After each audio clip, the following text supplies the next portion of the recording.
Shalom dan puji Tuhan saudara atas kebaikan Tuhan pada setiap kita. Sehingga pagi ini saudara, dengan izin Tuhan, kita boleh bangun dengan tubuh badan yang sehat, pikiran cergas dan semangat yang berkobar-kobar untuk melayani Tuhan.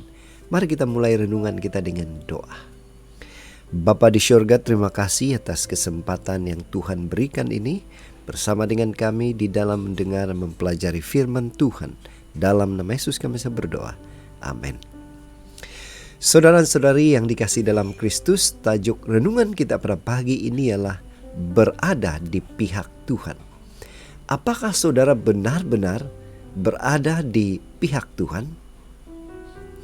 Firman Tuhan sebagai ayat inti kita saya ambil di dalam buku Mazmur 139 ayat 23 hingga 24. Selidikilah aku ya Allah dan kenallah hatiku. Ujilah aku dan kenalah pikiran-pikiranku. Lihatlah apakah jalanku serong dan tuntunlah aku di jalan yang kekal.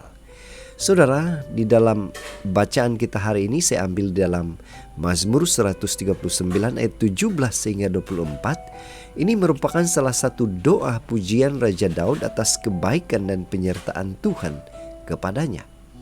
Di dalam firman Tuhan yang lain, Rasul Paulus menuliskan, jika Allah di pihak kita, siapakah yang akan melawan kita? Roma 8:31. Pemazmur menuliskan, Tuhan di pihakku, aku tidak takut. Mazmur 118 ayat 6. Saudara, ada sebuah ilustrasi.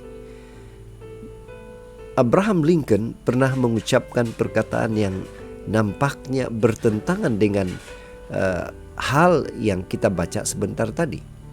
Saat itu Amerika Syarikat sedang dilanda perang, saudara, antara pihak utara yang menentang perhambaan dan pihak selatan yang mempertahankan perhambaan.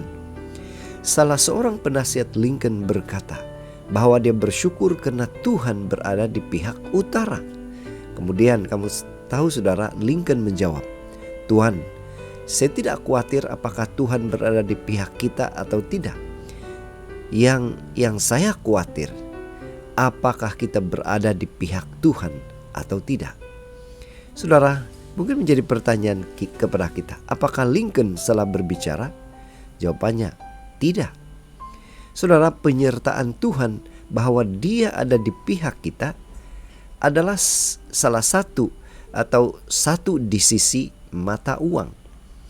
Dengan perkataan ini firman Tuhan mengajak kita memberi amaran kepada diri kita sendiri, merenungkan di sisi mata uang yang lain. Artinya apa?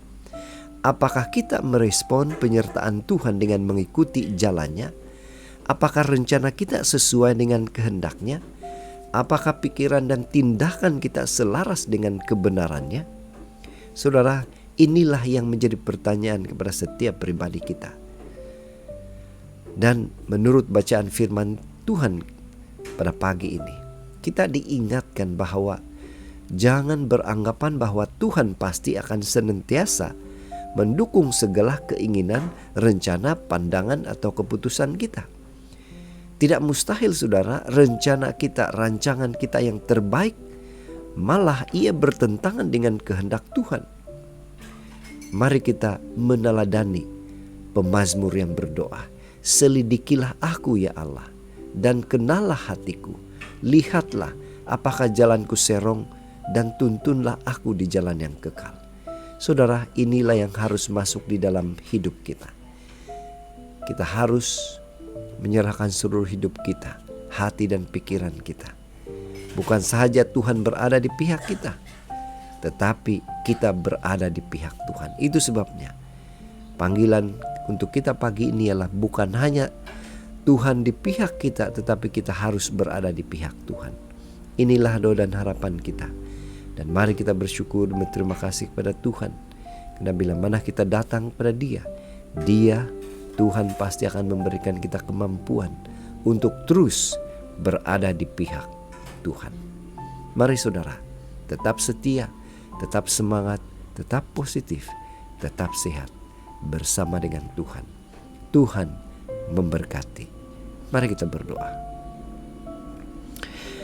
Bapa di syurga, Pada pagi ini terima kasih atas keberadaanmu. Terima kasih karena bersama dengan kami dan memberikan kami pengertian dengan renungan pada pagi ini. Dalam nama Yesus kami berdoa. Amin.